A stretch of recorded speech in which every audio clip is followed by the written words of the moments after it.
Welcome to ரூப்ஸ் kitchen. நான் உங்கள் ரூபினி. இன்றைக்கி நம்ம சேனலில் சூப்பரான முட்டை பிரியாணி எப்படி செய்கிறதுன்னு பார்க்க போகிறோம்.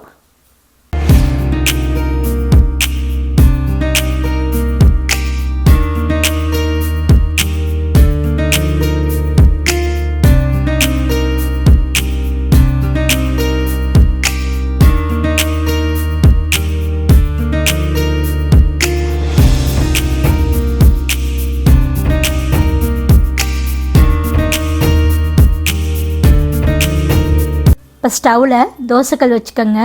கல் சூடானதும் 2 ஸ்பூன் எண்ணெய் ஊற்றிக்கலாம். ரீஃபைண்ட் ஆயில் ஊற்றுறேன். இப்போ இதில் 1/2 ஸ்பூன் மஞ்சள் தூள், 3/4 ஸ்பூன் மிளகாய் தூள், 1/4 ஸ்பூன் உப்பு, 3த்தையும் போட்டு நல்லா கலந்து விட்டுருங்க. இப்போ இதில் நம்ம வேக வச்ச முட்டையை லேசாக கீறி அங்கங்கே கீறி பேனில் போட்டு நல்லா ஃப்ரை பண்ணிக்கலாம். மசாலா முட்டையோட எல்லா பக்கத்துலேயும் நல்லா படுற மாதிரி இதை நல்லா வறுத்துக்கங்க. லேசாக இந்த மிளகாத்தூளோட கலர் மாறுற அளவுக்கு நம்ம இதை வறுத்தா போதும். ரொம்ப குக் ஆகணும்னு இல்லை, ஏற்கனவே வேக வச்ச முட்டை தான். பாருங்கள், ஃப்ரை ஆயிடுச்சு. ஓவர் குக் பண்ணிடாதீங்க. இப்போ இதை தனியாக எடுத்து வச்சிடலாம். இப்போது 2 பெரிய வெங்காயம் இந்த மாதிரி நீளமாக கட் பண்ணி வச்சுருக்கேன். இதில் பாதி வெங்காயத்தை இப்போ நம்ம ஃப்ரை பண்ணி எடுத்துடலாம்.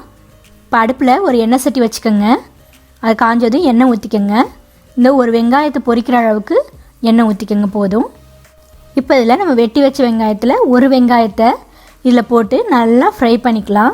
ஒரு கோல்டன் ப்ரௌன் கலர் வர்ற வரைக்கும் இதை நல்லா ஃப்ரை பண்ணிக்கோங்க. இப்போ இது ரெடி ஆயிடுச்சு. இதை தனியாக எடுத்து வச்சுக்கலாம். இப்போ பிரியாணி மசாலா எப்படி அரைக்கிறதுன்னு பார்த்துடலாம். 12 பட்டை துண்டு, கிராம்பு 8, ஏலக்காய் 8. ஏலக்காய் வந்து சின்னதாக இருக்கிறதுனால நான் 8 ஏலக்காய் போடுறேன். உங்கள்கிட்ட பெரிய சைஸ் ஏலக்காய் இருந்ததுன்னு 4 போடுங்க போதும். இதுதான் கணக்கு. ஏலக்காய் நிறையா போட்டுற வேண்டாம், அப்புறம் அந்த வாசம் தான் அதிகமாக இருக்கும். இப்போ இந்த பட்டை, கிராம்பு, ஏலக்காய் இந்த 3ஐயும் ட்ரையாக ரோஸ்ட் பண்ணிக்கலாம். எண்ணெய் எதுவும் ஊற்றாமல் ஒரு 2 மினிட்ஸ் கிட்ட இதை வதக்கினா போதும். ரொம்ப குக் ஆகிட வேணாம், கருகிருச்சுன்னா நல்லா இருக்காது. இப்போ இதை ஆஃப் பண்ணிவிட்டு நல்லா ஆற விட்டுருங்க. ஆறுனதும் மிக்சியில் போட்டு தண்ணி எதுவும் ஊற்றாமல் இந்த மாதிரி நைஸாக அரைச்சி எடுத்து வச்சுக்கோங்க. இதையும் தனியாக வச்சுக்கலாம். இப்போது பிரியாணி எப்படி செய்கிறதுன்னு பார்த்துடலாம். இப்போது ஸ்டவ்வில் குக்கர் வச்சுக்கலாம். குக்கர் சூடானதும் 3 ஸ்பூன் நெய் ஊற்றிக்கலாம். 2 ஸ்பூன் ரீஃபைண்ட் ஆயில் ஊற்றிக்கலாம். நீங்கள் முழுசாகவே நெய் ஊற்றியும் செய்யலாம், நல்லாயிருக்கும். நான் இன்றைக்கி ரீஃபைண்ட் ஆயிலும் ஊற்றி செய்கிறேன். இப்போ இதில் ஒரு பிரியாணி இலை, 2 பட்டை, 1 அனாசிப்பூ, 3 ஏலக்காய், 2 கிராம்பு போட்டு இதை நல்லா தாளிச்சிக்கலாம். இப்போ இதில் வெங்காயத்தை சேர்த்து நல்லா வதக்கிக்கலாம். ஏற்கனவே ஒரு வெங்காயத்தை தனியாக வதக்கி வச்சுருக்கோம். மிச்சம் இருக்கிற ஒரு வெங்காயத்தை இப்போ போட்டு வதக்குறேன். வெங்காயம் நல்லா வதங்கிருச்சு. இப்போ நம்ம 1 ஸ்பூன் இஞ்சி பூண்டு விழுது இதில் சேர்த்துக்கலாம். சேர்த்து நல்லா கலந்து விட்டுருங்க. இஞ்சி பூண்டு விழுது நல்லா வதங்கிருச்சு. இப்போது நம்ம கீறி வச்ச 3 பச்சை மிளகாயை இதில் சேர்த்து நல்லா கிளறிக்கலாம். இப்போ இதில் மசாலா தூள் சேர்த்துடலாம். 1/2 ஸ்பூன் மிளகாத்தூள் சேர்க்குறேன். நம்ம அரைச்சி வச்ச பிரியாணி மசாலா அதில் 1/2 ஸ்பூன் சேர்த்துக்கிறேன். பிரியாணி மசாலா மிச்சம் இருந்துச்சுன்னா அதை நீங்கள் தனியாக ஒரு பாக்ஸில் போட்டு வச்சுக்கோங்க.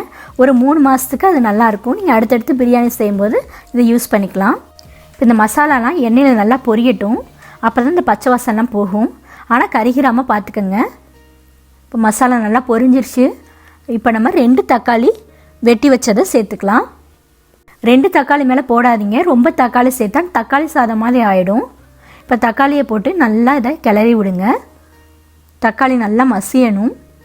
இப்போ தக்காளி ஓரளவுக்கு நல்லா வதங்கிருச்சு. இப்போது 1/2 கையளவு புதினா, 1/2 கையளவு கொத்தமல்லி போட்டு இதை நல்லா வதக்கிக்கோங்க. இப்போது தேவையான அளவு உப்பு சேர்த்துக்கலாம். நான் 1/2 ஸ்பூன் உப்பு போடுறேன்.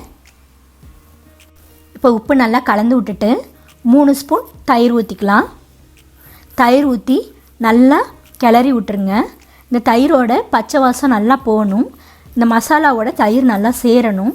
சேர்ந்து எண்ணெய் நல்லா பிரிஞ்சு வரும். அப்போ நம்ம அரிசி சேர்த்துக்கலாம். நான் இன்றைக்கி பாசுமதி அரிசி 2 டம்ளர் எடுத்திருக்கேன். அதை 1/2 மணி நேரம் தண்ணியில் போட்டு நல்லா ஊற வச்சு வடித்து எடுத்து வச்சுருக்கேன். பாருங்கள், எண்ணெய் நல்லா பிரிஞ்சு வருது. இப்போ நம்ம அரிசி சேர்த்துக்கலாம். அரிசியை போட்டு நல்லா கிளறி விடுங்க. இந்த மசாலாவோட அரிசி நல்லா சேரணும்.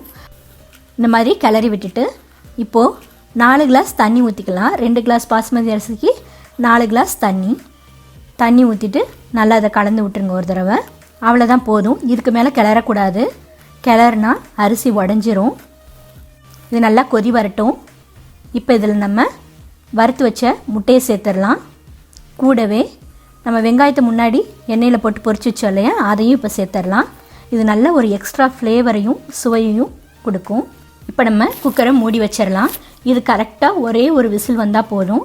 ஒரு விசில் வந்தோடனே நீங்கள் ஆஃப் பண்ணிவிட்டு தானாக விசில் அடங்குற வரையும் வெயிட் பண்ணுங்கள். பாஸ்மதி அரிசிக்கு பதிலாக நம்ம இதை சீரக சம்பா ரைஸ்லேயும் செய்யலாம். இல்லை நம்ம டெய்லி யூஸ் பண்ணுற சாப்பாட்டு அரிசி போட்டு செய்யலாம். சாப்பாட்டு அரிசி போட்டிங்கன்னா அதுக்கேற்ற மாதிரி நீங்கள் தண்ணி ஊற்றிக்கங்க. விசில் அடங்கிருச்சு. இப்போ நான் ஓப்பன் பண்ணி காட்டுறேன். வாவ், எவ்வளோ அழகாக வந்திருக்கு பாருங்கள். டெக்ஸ்சர், கலர் எல்லாம் பெர்ஃபெக்டாக இருக்குது. அரிசி கரெக்டாக வெந்திருக்கு. குழையவும் இல்லை, வேகாமையும் இல்லை, கரெக்டாக இருக்குது. குக்கரில் ஒட்டிக்காமல் பெர்ஃபெக்டாக வந்திருக்கு. சுட சுட கமகமன்னு முட்டை பிரியாணி ரெடி. சப்போஸ் நீங்கள் வெஜ்ஜுனா முட்டை போடாமல் இதை குஸ்கா மாதிரி கூட செஞ்சு சாப்பிடலாம். ரொம்ப டேஸ்ட்டாக இருக்கும். ட்ரை பண்ணி பாருங்கள். நன்றி.